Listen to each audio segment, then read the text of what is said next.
Hi friends, welcome to my channel. Today నేను చెప్పబోయే topic 9th class social 21st lesson మానవ హక్కులు ప్రాథమిక హక్కులు. ఈ లెసన్ని లాస్ట్ వరకు స్కిప్ చేయకుండా చూసినట్లయితే ఈ లెసన్ మీకు క్లియర్గా అర్థమవుతుంది. ఓకేనా ఫ్రెండ్స్, ఇక టాపిక్లోకి వెళ్దామా?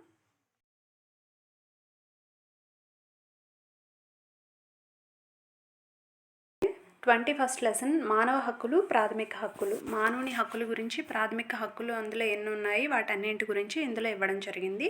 ఇంతకు ముందు అధ్యయనంలో మనం ఇతరులతో సమానత్వం సాధించడానికి ప్రజలు చేసిన వివిధ పోరాటాల గురించి చూసాం. అయినా కానీ స్వతంత్రం వచ్చిన తర్వాత కూడా వివక్షత రూపాలు పూర్తిగా అంతరించిపోలేదు. అన్ని రకాల వివక్షతలను రూపుమాపడం అంత తేలిక కాదని రాజ్యాంగాన్ని రాసే రూపకర్తలు గుర్తించారు.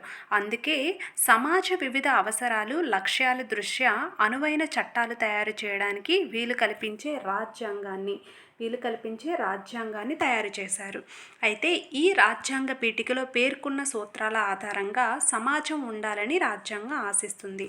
రాజ్యాంగంలో పీఠికలో పేర్కొన్న సూత్రాల ఆధారంగా సమాజం అనేది ఉండాలి అని రాజ్యాంగం ఆశిస్తుంది.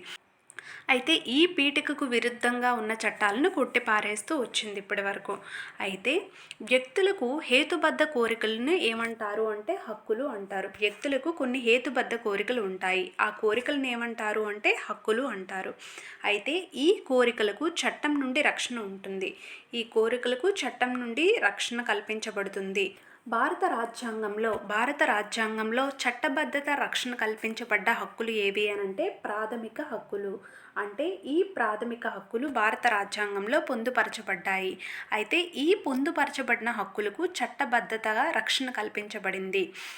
విశ్వవ్యాప్త మానవ హక్కులను విశ్వవ్యాప్తంగా విశ్వం మొత్తం కూడా మానవ హక్కులను క్రోడీకరించిన సంస్థ ఏది అనంటే ఐక్యరాజ్య సంస్థ క్రోడీకరించబడింది. విశ్వవ్యాప్త మానవ హక్కులు అంటే మొత్తం విశ్వవ్యాప్తంగా కూడా కొన్ని హక్కులు అనేవి ఐక్యరాజ్య సమితి కేటాయించడం జరిగింది. ఈ హక్కుల ఆధారంగా మానవ హక్కులు కాపాడబడతాయి. ఐక్యరాజ్య సమితి ఆధ్వర్యంలో విశ్వవ్యాప్త మానవ హక్కులు అనేవి కాపాడబడుతూ వస్తున్నాయి. అయితే ఆ ఐక్యరాజ్య సమితి మానవ హక్కులలానే మన భారత రాజ్యాంగంలో మూడవ భాగంలో ప్రాథమిక హక్కులను పేర్కొన్నారు. దేని ఆధారంగా పేర్కొన్నారు అంటే యుఎన్ఓ మానవ హక్కుల ఆధారంగా భారత రాజ్యాంగంలో మూడవ భాగంలో ప్రాథమిక హక్కులు అనేవి పేర్కొనబడడం జరిగింది. ఈ మూడవ భాగంలో గల ప్రాథమిక హక్కులు ఎన్ని ఉన్నాయి వాటి గురించి ఇప్పుడు క్లియర్గా తెలుసుకుందాం. అయితే ఈ ప్రాథమిక హక్కులను ఉల్లంఘించినప్పుడు ఎవరైతే ఈ ప్రాథమిక హక్కులను ఉల్లంఘించబడతారో అప్పుడు హైకోర్టును కానీ సుప్రీంకోర్టును కానీ నేరుగా ఆశ్రయించవచ్చు. అంటే ఏ వ్యక్తి అయినా న్యాయం కోసం క్రింది న్యాయస్థానాలకు వెళ్లకుండా హైకోర్టుని కానీ దేశ సర్వోన్నత న్యాయస్థానాన్ని కానీ నేరుగా ఆశ్రయించి రాజ్యాంగంలో ఉన్న ప్రాథమిక హక్కులను కాపాడడానికి వాటిని అమలు అయ్యేలా చూడడానికి ప్రభుత్వానికి న్యాయస్థానం ఆదేశాలు జారీ చేస్తుంది. ఈ ఆదేశాలను జారీ చేసే అధికారాన్ని ఏమంటారు అంటే రిట్ అని అంటారు. అంటే ఈ రాజ్యాంగ హక్కులు ఎప్పుడైనా సరే అమలయ్యేలా చేయడానికి ప్రభుత్వానికి న్యాయస్థానం డైరెక్ట్గా కొన్ని ఆదేశాలను జారీ చేస్తుంది. ఈ ఆదేశాలను ఏమంటారు అంటే రిట్ అని అంటారు. ఏదైనా ఒక ప్రాథమిక హక్కు అనేది ఉల్లంఘింపబడినప్పుడు న్యాయస్థానం తనంతట తాను విచారించవచ్చు. అంటే న్యాయస్థానం తనంతట తానుగా విచారించే హక్కు అనేది న్యాయస్థానానికి కల్పించబడింది. ఏదైనా ఒక ప్రాథమిక హక్కు ఉల్లంఘించబడినప్పుడు న్యాయస్థానం తనంతట తాను విచారణ చేపట్టవచ్చు, ఆదేశాలను జారీ చేయవచ్చు. ఈ విధంగా ఆదేశాలు జారీ చేయడానికి సుమోటో అంటారు. అంటే ఈ సుమోటో హక్కును న్యాయస్థానం ప్రాథమిక హక్కులు ఉల్లంఘించబడినప్పుడు కలిగి ఉంటుంది. ఓకే, సుమోటో అనగా తనంతట తాను విచారణ చేసే అధికారం. సుమోటో అనగా ఏమిటి అంటే న్యాయస్థానానికి తనంతట తాను విచారణ చేసే అధికారాన్ని ఏమంటారు అంటే సుమోటో అని అంటారు. ఇది ఎప్పుడు జరుగుతుంది అంటే ప్రాథమిక హక్కులు ఉల్లంఘించబడినప్పుడు. నెక్స్ట్, భారతదేశం నిర్మించిన రాజ్యాంగంలో ఈ రాజ్యాంగంలో ప్రాథమిక హక్కులు ఎన్ని ఉన్నాయి అంటే 6 రకాలైన ప్రాథమిక హక్కులు కలవు. ఈ 6 రకాల ప్రాథమిక హక్కుల్లో మొదటిగా సమానత్వపు హక్కు. నెక్స్ట్ స్వాతంత్రపు హక్కు, పీడనాన్ని నిరోధించే హక్కు. థర్డ్ వన్ వచ్చి పీడనాన్ని నిరోధించే హక్కు. నెక్స్ట్ వన్ మత స్వాతంత్రపు హక్కు, సాంస్కృతిక విద్యా విషయక హక్కు. సాంస్కృతిక విద్యా విషయక హక్కు. 6 రాజ్యాంగ పరిహారపు హక్కు. ఈ 6 హక్కులు అనేవి భారత రాజ్యాంగంలో పొందుపరచబడ్డాయి. ఈ ఆరు హక్కుల యొక్క పూర్తి డీటెయిల్స్ అనేవి ఈ లెసన్లో మనకి అందించబడడం జరిగింది. ఓకే, ఫస్ట్ వన్ వచ్చి మనం సమానత్వపు హక్కు గురించి తెలుసుకుందాం. సమానత్వపు హక్కు ద్వారా లభించే అవకాశాలు ఏమేమి ఉంటాయి అన్నది ఇప్పుడు తెలుసుకుందాం. సమానత్వపు హక్కులో మనకు లభించే ఫస్ట్ అవకాశం ఏమిటి అంటే చట్ట రక్షణలో సమానత్వం. చట్టాల రక్షణలో సమానత్వం అనేది మనకి ఈ సమానత్వపు హక్కులో కేటాయించడం జరిగింది. చట్ట సమానత్వం అంటే చట్టాల రక్షణలో సమానత్వం అంటే ఏమిటి అంటే దేశంలో చట్టాలు అందరికీ సమానంగా వర్తించడం. దేశంలో చట్టాలన్నీ కూడా అందరికీ ఈక్వల్గా వర్తిస్తాయి. అది పెద్దవని చిన్నవని, పేదవని ధనికవని, నెక్స్ట్ ఎమ్మెల్యే అవని, ఎంపీ అవని, నెక్స్ట్ సాధారణ మనిషి అవని, వీళ్ళందరికీ కూడా హక్కులు అనేవి ఈ దేశంలో చట్టాలకు రక్షణ అనేది ఈక్వల్గా ఉంటుంది. ప్రధానమంత్రి తప్పు చేస్తే న్యాయస్థానంలో విచారించే హక్కు గల ప్రాథమిక హక్కు ఏది అనంటే సమానత్వపు హక్కు. అంటే ప్రధానమంత్రి ఏదైనా తప్పు చేస్తే న్యాయస్థానంలో అతన్ని విచారించే హక్కు అనేది ఉంటుంది. ఈ హక్కు ఏమిటి అంటే సమానత్వపు హక్కు. అంటే ఎంత పెద్ద ప్రధానమంత్రి అయినా సరే, ఎంత పెద్ద సామాన్య మానవుడైనా సరే కూడా సమానత్వము, చట్టాల విషయంలో సమానత్వం అనేది ఖచ్చితంగా పాటించాలి అని చెప్పే హక్కు ఏది అనంటే సమానత్వపు హక్కు. నెక్స్ట్ వన్ వచ్చి సామాజిక సమానత్వం. నెక్స్ట్ వన్ వచ్చి సమానత్వంలో సామాజిక సమానత్వం. ఈ అధికరణంలో అంటే ఈ సామాజిక సమానత్వంలోని మత, జాతి, కుల, లింగ ఆధారంగా ప్రభుత్వము ఏ రూపంలోనైనా వివక్షత చూపకుండా ఉండడం. అంటే అందరినీ ఈక్వల్గా మతాల పరంగా డివైడ్ చేయకూడదు, జాతి పరంగా డివైడ్ చేయకూడదు, కులాల పరంగా డివైడ్ చేయకూడదు, లింగ భేదాల పరంగా డివైడ్ చేయకూడదు. అందరినీ కలిపి సామాజిక సమానత్వం ఉన్ననాడే అందరికీ అనేది న్యాయం జరుగుతుంది అనే ఉద్దేశంతో తీసుకుని రాబడినది ఏమిటి అంటే సామాజిక సమానత్వం. ఈ హక్కు అమలు చేసేటప్పుడు చెప్పుకోదగ్గ 2 మినహాయింపులు ఇచ్చారు. ఏంటి అంటే ఇందులో ఫస్ట్ వన్ వచ్చి మహిళలకు కానీ పిల్లలకు కానీ వారి ప్రయోజనాల కోసం కొన్ని ప్రత్యేక ఏర్పాట్లు చేయడం జరిగింది. అవి ఏమిటి అంటే అందరితో సమానంగా కాకుండా వీళ్ళకి కొన్ని హక్కులు అనేవి కేటాయించబడ్డాయి. అంటే రిజర్వేషన్ల పరంగా కానీ వేటి పరంగా కానీ. నెక్స్ట్ సెకండ్ వన్ వచ్చి షెడ్యూల్ తెగలు, కులాలు అంటే వెనుకబడి తరగతులు వీళ్ళందరికీ కూడా రిజర్వేషన్ల ద్వారా అవకాశాలు అనేవి కల్పించడం. ఈ 2 కూడా సామాజిక సమానత్వంలో మినహాయింపులుగా కేటాయించడం జరిగింది. నెక్స్ట్ అవకాశాలలో సమానత్వం. అవకాశాలలో సమానత్వం అనగా ఏంటి అంటే అవకాశాల్లో ప్రభుత్వంలోని నియామకాలకు కానీ ఉపాధికి సంబంధించిన విషయాలలో కానీ పౌరులందరికీ సమాన అవకాశాలు కల్పించడం.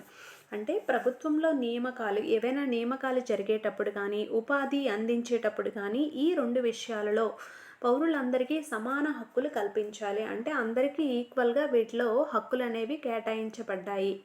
ఓకే, నెక్స్ట్ వన్ వచ్చి అస్పృశ్యత నిషేధం. అస్పృశ్యత నిషేధం అనేది క్రింది వాటిలో ఏ హక్కులో చేర్చబడింది అని అడగొచ్చు.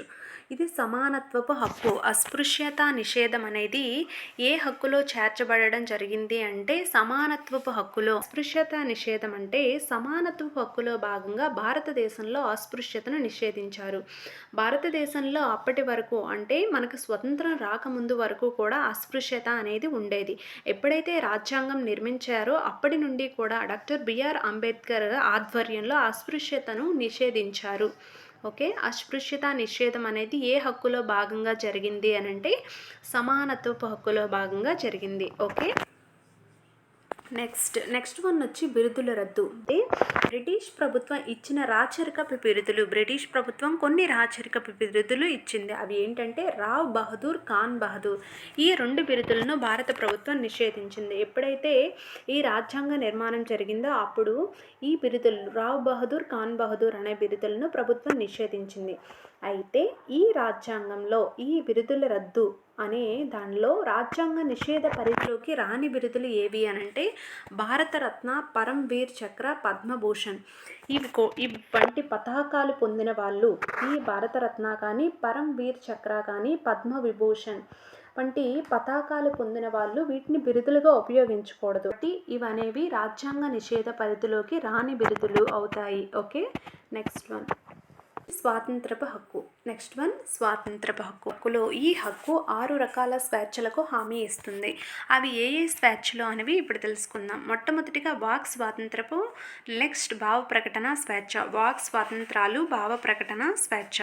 అయితే దీనిలో వ్యక్తులు ప్రజా కార్యక్రమాలలో స్వేచ్ఛగా పాల్గొనవచ్చు. సమావేశాలు, ప్రచురణలు, నాటకాలు, చిత్రలేఖనం వంటి వాటి రూపాలలో కూడా తమ అభిప్రాయాలను ఎక్స్ప్రెస్ చేయొచ్చు. అయితే ఏ విధమైన వాక్ స్వాతంత్రం, భావ ప్రకటన స్వేచ్ఛ అనేది ప్రతి మనిషికి ఉంటుంది. కానీ కొన్నిసార్లు ఈ హక్కును పరిమితం చేశారు. అదేంటి, ఎప్పుడెప్పుడు అంటే శాంతి భద్రతల విషయంలో కానీ, ప్రభుత్వ భద్రత విషయంలో కానీ, నైతిక విలువల విషయంలో కానీ ప్రజాహితం కోరుకుంటూ ఈ హక్కును కొన్నిసార్లు పరిమితం చేశారు.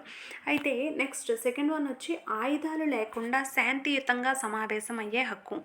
తమ హక్కుల గురించి మాట్లాడుకోవడానికి కానీ, తమ సమస్యలు లేదా వ్యాపారం గురించి చర్చించుకోవడానికి కానీ, తమ ఆలోచనలు, దృక్పథాలను పంచుకోవడానికి కానీ ఆయుధాలు లేకుండా శాంతియుతంగా సమావేశమయ్యే హక్కు అనేది ప్రతి ఒక్కరికి కల్పించబడింది.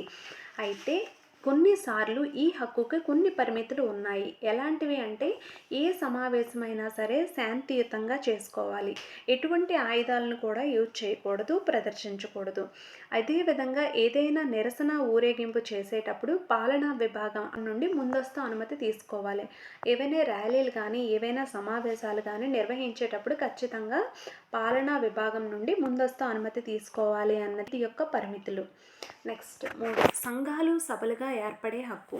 సంఘాలు సభలుగా అంటే సాంస్కృతిక సంఘాలుగా, వ్యాపార సంఘాలుగా, కార్మిక సంఘాలుగా ఏర్పడే హక్కు అనేది ప్రతి ఒక్క మానవునికి ఉంది అని తెలిపేదే సంఘాలు సభలుగా ఏర్పడే హక్కు.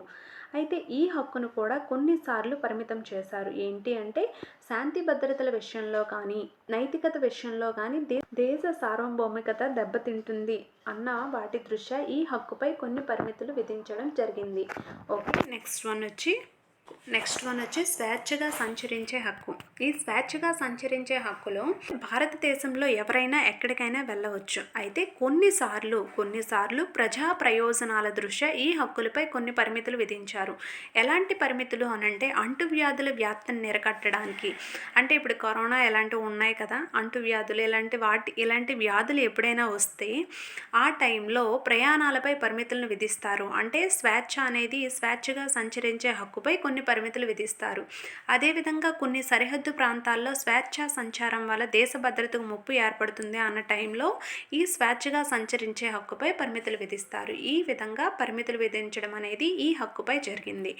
నెక్స్ట్ వన్ వచ్చి భారతదేశంలో ఎక్కడైనా నివసించడానికి, స్థిరపడడానికి హక్కు. అంటే భారతదేశంలో ఎక్కడైనా సరే నివసించడానికి, స్థిరపడడానికి ప్రజలకు హక్కు ఉంది అని తెలిపేదే ఈ హక్కు. అయితే దీన్ని కూడా కొన్నిసార్లు పరిమితులు విధించబడ్డాయి. ఎప్పుడు అంటే సాధారణ ప్రజానిక ప్రయోజనాల దృష్ట్యా కానీ, షెడ్యూల్ తెగల దృష్ట్యా కానీ ఈ హక్కుపై ప్రభుత్వం కొన్ని పరిమితులను విధించింది. అది ఎలా అంటే ఆదివాసీ, గిరిజన ప్రజల దోపిడీకి కానీ, బలప్రయోగానికి కానీ గురి కాకుండా రక్షించడానికి కొన్ని పరిమితులు అనేవి విధించారు. ఏ వృత్తి అయినా, ఉపాధి అయినా, వాణిజ్యాన్ని అయినా, వ్యాపారమైనా చేపట్టే హక్కు. అంటే భారతదేశంలో ఏ వ్యక్తి అయినా ఏ వృత్తినైనా చేపట్టవచ్చు, ఉపాధి వచ్చే ఏ పనినైనా చేయవచ్చు, వాణిజ్యం, వ్యాపారమైనా చేపట్టే హక్కు అనేది ఉంది అని తెలిపేదే ఈ హక్కు. అయితే దీనిలో కూడా కొన్ని పరిమితులు విధించడం జరిగింది. ఏమిటి అంటే ప్రజా ప్రయోజనాల దృష్ట్యా అనైతికతమైన పనులు, అంటే దోపిడీ కానీ, దొంగతనం కానీ ఇలాంటి అనైతికతమైన పనులు లేదా ప్రమాదకరమైన వ్యాపారం చేపట్టే హక్కు వ్యక్తులకు లేదు. అంటే ప్రమాదకరమైన వ్యాపారం అంటే అక్రమ రవాణా ఇలాంటివంటి వ్యాపారాలు చేపట్టే హక్కు అనేది ఎవరికీ లేదు. ఇలా కొన్ని పరిమితులు అనేవి విధించడం జరిగింది. ఓకే, ఈ 6 హక్కులకి పరిమితులు విధించడం జరిగింది. కానీ ఈ స్వతంత్రపు హక్కులో ఉండే 7వ హక్కు, జీవించే హక్కుకు పరిమితులు అనేవి లేవు. ఈ పరిమితులు లేకుండా ఎవరైనా ఎక్కడైనా హ్యాపీగా జీవించే హక్కును కల్పించడం. స్వతంత్రపు హక్కులో పరిమితి లేని హక్కు ఏది అని అంటే జీవించే హక్కు. అంటే దీనికి పరిమితులు అనేవి విధించడం జరగలేదు. ఎట్టి పరిస్థితుల్లోనైనా జీవించే హక్కుకి ఎవరు కూడా పరిమితులు విధించడానికి లేదు. జీవించే హక్కులో విద్యా హక్కు భాగమైన సంవత్సరం 2002 నుండి కూడా జీవించే హక్కులో విద్యా హక్కు అనేది భాగం అవ్వడం జరిగింది. అయితే ఈ విద్యా హక్కు చట్ట ప్రకారం 6 నుండి 14 సంవత్సరాల వయస్సు పిల్లలకు ప్రభుత్వం ఉచిత నిర్బంధ విద్యను అందిస్తుంది. 6 నుండి 14 సంవత్సరాల వయస్సు వరకు పిల్లలకు ఉచిత నిర్బంధ విద్యను ప్రభుత్వం విద్యా హక్కు చట్టం ద్వారా అందిస్తుంది. అయితే ఈ విద్యా హక్కు చట్టం అనేది 2002లో తీసుకోబడడం జరిగింది. ఈ తీసుకురాబడిన విద్యా హక్కు చట్టం అనేది విద్యా హక్కుగా జీవించే హక్కులో చేర్చడం జరిగింది. ఓకే. అయితే రాత్రి ఎంతకాలం దాటితే పండగలు ప్రార్థనలు రోజులలో మైకు వాడకూడదు అని న్యాయస్థానం నిషేధించింది. అంటే కొన్ని హక్కులకు మినహాయింపు ఇచ్చింది కదా. అయితే ఇందులో రాత్రి సమయం 11 గంటల దాటిన తర్వాత పండగలు ప్రార్థన రోజుల్లో మైక్ యూజ్ చేయకూడదు. అంటే అది ఎవరికీ కూడా ఆటంకంగా ఉండకూడదు, ఎవరికీ కూడా డిస్టర్బెన్స్గా ఉండకూడదు అనే ఉద్దేశంతో న్యాయస్థానం దీనిని నిషేధించింది. ఓకే. నెక్స్ట్ వన్ వచ్చి పీడనాన్ని నిరోధించే హక్కు. పీడనాన్ని నిరోధించే హక్కు అంటే అన్ని రకాల బలవంతపు చాకరీల నుండి నిషేధిస్తుంది. అంటే బలవంతంగా వెట్టి చాకరీ చేసినా సరే, బలవంతంగా చిన్నపిల్లలతో చాకరీ చేయించినా సరే, దీనికి తగిన ప్రతిఫలం లేకుండా వెట్టి చాకరీ, బలవంతపు చాకరీల నుండి పీడనాన్ని నిరోధించే హక్కు అనేది కాపాడుతూ ఉంటుంది. ఓకే. ఇందులో 14 సంవత్సరాల లోపు బాలలను కర్మాగారాలు, గనులు, ఇతర ప్రమాదకరమైన పనులలో పెట్టుకోవడం అనేది నిషేధించడం అనేది జరిగింది. 14 సంవత్సరాల లోపు బాలబాలికలను కర్మాగార చట్టం ఆధారంగా 14 సంవత్సరాల లోపు బాలికలను కర్మాగారాలలోకి, గనులలోకి, ఇతర ప్రమాదకరమైన పనులలోకి పెట్టుకోవడం నిషేధించడం అనేది క్రింది వాటిలో ఏ హక్కులో చేర్చబడింది అనంటే పీడనాన్ని నిరోధించే హక్కులో భాగంగా దీన్ని చేర్చారు. ఓకే. నెక్స్ట్ వన్ వచ్చి మత స్వాతంత్రపు హక్కు. మత స్వాతంత్రపు హక్కు అనంటే భారతదేశంలో లౌకికవాద స్ఫూర్తిని ఈ హక్కు కాపాడుతుంది. భారతదేశంలో లౌకికవాద స్ఫూర్తిని కాపాడే హక్కు ఏది అనంటే మత స్వాతంత్రపు హక్కు. ఈ మత స్వాతంత్రపు హక్కు ద్వారా ఏ వ్యక్తి అయినా తనకు ఇష్టమైన మతాన్ని స్వీకరించవచ్చు, ఇష్టమైన మతాన్ని ఆచరించవచ్చు. ఓకే. ఈ విధంగా భారతదేశంలో లౌకికవాద స్ఫూర్తిని పొందే హక్కుగా మత స్వాతంత్రపు హక్కును తీసుకురాబడ్డం జరిగింది.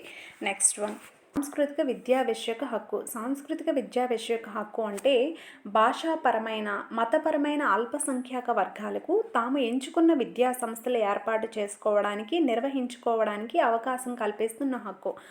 అంటే ఫర్ ఎగ్జాంపుల్ తీసుకుందాం, ఏపీలో తెలుగు మాట్లాడే ప్రజలు అధిక సంఖ్యాకులుగా ఉన్నారు, కానీ పశ్చిమ బెంగాల్ వాళ్ళు అల్పసంఖ్యాకులు అవుతారు.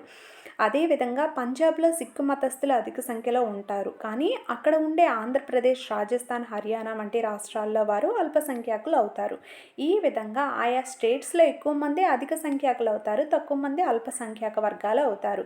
ఈ అల్పసంఖ్యాక ప్రజలు భాషాపరంగా ఉండొచ్చు, మతపరంగా ఉండొచ్చు. ఈ విధంగా వీళ్ళు ఎక్కడైనా విద్యా సంస్థలు అనేవి వాళ్ళకి నచ్చినట్టుగా నిర్వహించుకోవచ్చు అని తెలిపే హక్కు ఏది అనంటే సాంస్కృతిక విద్యా విషయక హక్కు. ఓకే. నెక్స్ట్ వన్ వచ్చి రాజ్యాంగ పరిహారపు హక్కు. రాజ్యాంగ పరిహారపు హక్కు అనేది 6వ హక్కుగా కేటాయించడం జరిగింది. రాజ్యాంగ పరిహారపు హక్కు. అయితే ప్రాథమిక హక్కులు 6 కదా. ఈ 6లో పైన 5 వాటి గురించి తెలుసుకున్నాం. ఈ 5 హక్కులను కాపాడే హక్కు ఏది అనంటే 6వదైన రాజ్యాంగ పరిహారపు హక్కు. అంటే ఈ 5 హక్కుల యొక్క చట్టబద్ధతను కాపాడే హక్కు ఏది అనంటే రాజ్యాంగ పరిహారపు హక్కు. ఓకే. అంటే ప్రభుత్వం ఈ హక్కులను ఉల్లంఘించినప్పుడు ఆ వ్యక్తి రాష్ట్రాల ఉన్నత న్యాయస్థానాలను లేదా దేశ సర్వోన్నత న్యాయస్థానాన్ని ఆశ్రయించే హక్కు ఉంది. ఓకే. న్యాయస్థానాలకు ప్రత్యేక ఆదేశాలు జారీ చేయడం ద్వారా ఈ హక్కులను తిరిగి అందిస్తాయి. ఓకే. ప్రాథమిక హక్కులు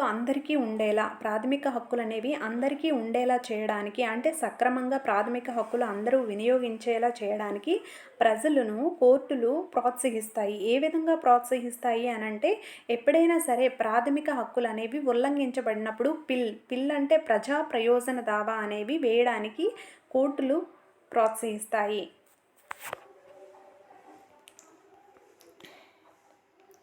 పిల్ అంటే ఏంటి అంటే పబ్లిక్ ఇంట్రెస్ట్ లిటిగేషన్. పిల్ అంటే పబ్లిక్ ఇంట్రెస్ట్ లిటిగేషన్. పిల్ అంటే ఏమిటి అంటే పబ్లిక్ ఇంట్రెస్ట్ లిటిగేషన్ అని అర్థం. ప్రజా ప్రయోజనాల వాద్యం ద్వారా ప్రాథమిక హక్కులు ఎప్పుడైనా సరే ఉల్లంఘించబడినప్పుడు ఈ పిల్ ద్వారా న్యాయస్థానాలను ప్రజలు ఆశ్రయించవచ్చని ఈ న్యాయస్థానాలు ప్రజలను ప్రోత్సహిస్తాయి. నెక్స్ట్ వన్ వచ్చి ప్రాథమిక హక్కుల పరిధి. ప్రాథమిక హక్కుల పరిధి అంటే రాజ్యాంగం ఇచ్చిన ప్రాథమిక హక్కుల్ని ఎప్పటికప్పుడు సవరిస్తూ వచ్చారు. అంతేకాకుండా విద్యా హక్కు వంటి కొత్త హక్కులను జీవించే హక్కులో చేర్చడమైంది. ఆ విధంగా జీవించే హక్కులో భాగం చేసిన ఇంకొక హక్కు ఏది అనంటే ఆహారపు హక్కులు. ఆహార హక్కు అనేది ఏ హక్కులో చేర్చబడింది అనంటే జీవించే హక్కులో విద్యా హక్కు కూడా చేర్చబడింది. ఈ రెండు హక్కుల్ని జీవించే హక్కులో చేర్చబడి ఎప్పటికప్పుడు ప్రాథమిక హక్కుల సవరణ అనేది విస్తృతపరుస్తూ దేశ సర్వోన్నత న్యాయస్థానం తీర్పులు చేస్తూ ఉంటుంది. ఓకే, ఈ విధంగా ప్రాథమిక హక్కుల పరిధి అనేది చేయడం జరిగింది.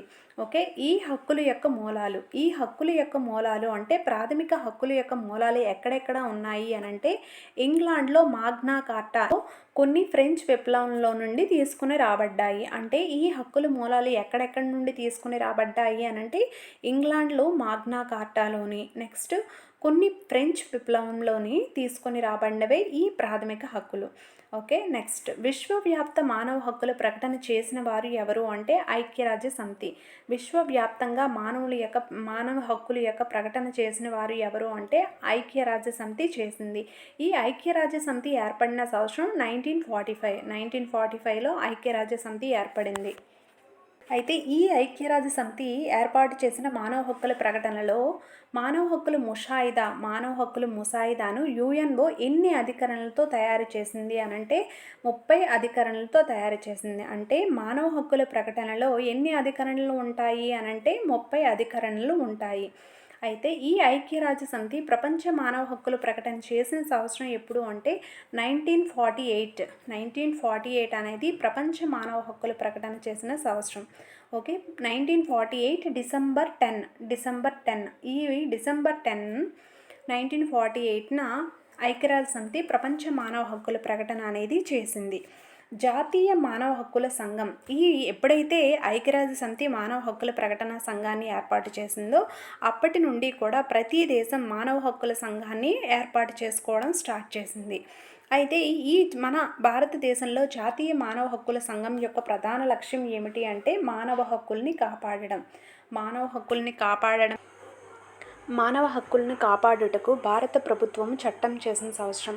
భారత ప్రభుత్వము మానవ హక్కులను కాపాడటానికి ఒక చట్టం చేసింది. ఈ చట్టం ఎన్నవ సంవత్సరంలో చేసింది అనంటే 1993వ సంవత్సరంలో చేసింది. ఓకే, నెక్స్ట్ వన్ జాతీయ మానవ హక్కుల సంఘానికి తనంతట తానుగా విచారణ చేపట్టే అధికారం ఉంది.